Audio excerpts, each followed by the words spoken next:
ರಾಜ್ಯ ರಾಜಕೀಯದಲ್ಲಿ ಮತ್ತೊಮ್ಮೆ ತೀವ್ರ ಪ್ರತಿಕ್ರಿಯೆ ವ್ಯಕ್ತವಾಗಿದೆ. ವಾಟಾಳ್ ನಾಗರಾಜ್ ಅವರು ಜಾಗತಿಕ ಯುದ್ಧ ಪರಿಸ್ಥಿತಿಯನ್ನು ಉಲ್ಲೇಖಿಸಿ ರಾಜ್ಯ ಸರ್ಕಾರದ ವಿರುದ್ಧ ಕಿಡಿಕಾರಿದ್ದಾರೆ.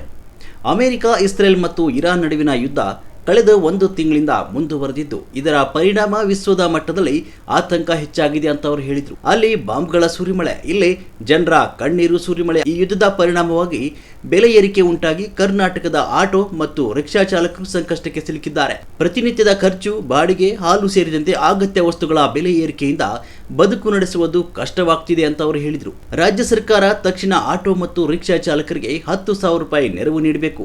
ಇನ್ನು ದಾವಣಗೆರೆ ಮತ್ತು ಬಾಗಲಕೋಟೆ ಚುನಾವಣೆಗಳ ಬಗ್ಗೆ ಮಾತ್ರ ಗಮನ ಹರಿಸುತ್ತಿರುವ ಸರ್ಕಾರವನ್ನು ಟೀಕಿಸಿದ್ರು. ಅಲ್ಲಿ ಗೆಲ್ಲುವುದೇ ಸಾಕ, ಬೆಂಗಳೂರಲ್ಲಿ ಆಟೋ ಚಾಲಕರು ಸಂಕಷ್ಟದಲ್ಲಿದ್ದಾರೆ. ಈ ಪರಿಸ್ಥಿತಿಯನ್ನು ಮುಂದುವರೆದರೆ ರಾಜ್ಯದಲ್ಲಿ ಉಗ್ರ ಹೋರಾಟ ನಡೆಸುವುದಾಗಿ ಎಚ್ಚರಿಕೆ ನೀಡಿದ್ದಾರೆ. ಇದೇ ವೇಳೆ ಇರಾನ್ ಮತ್ತು ಇಸ್ರೇಲ್ ನಡುವಿನ ಯುದ್ಧ ತಕ್ಷಣ ನಿಲ್ಲಬೇಕು ಅಂತ ಒತ್ತಾಯಿಸಿರುವ ವಾಟಾಳ್ ನಾಗರಾಜ್ ಸೋಮವಾರದ ನಂತರ ರಾಜ್ಯಾದ್ಯಂತ ಹೋರಾಟ ಆರಂಭಿಸುವುದಾಗಿ ಹೇಳಿದರು.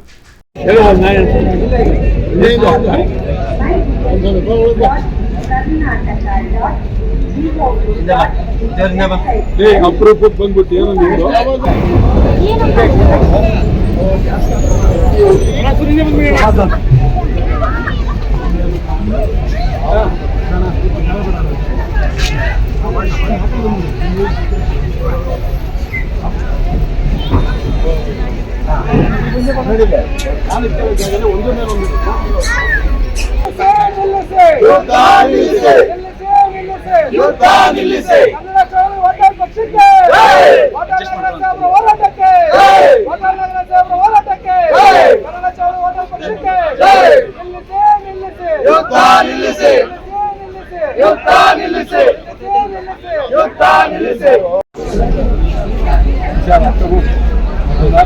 ನಾವು ಒಂದ್ರ ಮೇಲೆ ಒಂದಿರ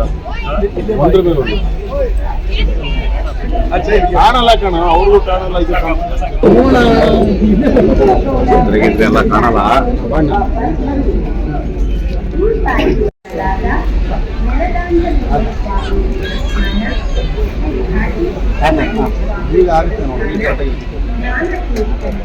ಈಗ TV12 ಕನ್ನಡ, ಇದು ಕನ್ನಡಿಗರ ಧ್ವನಿ.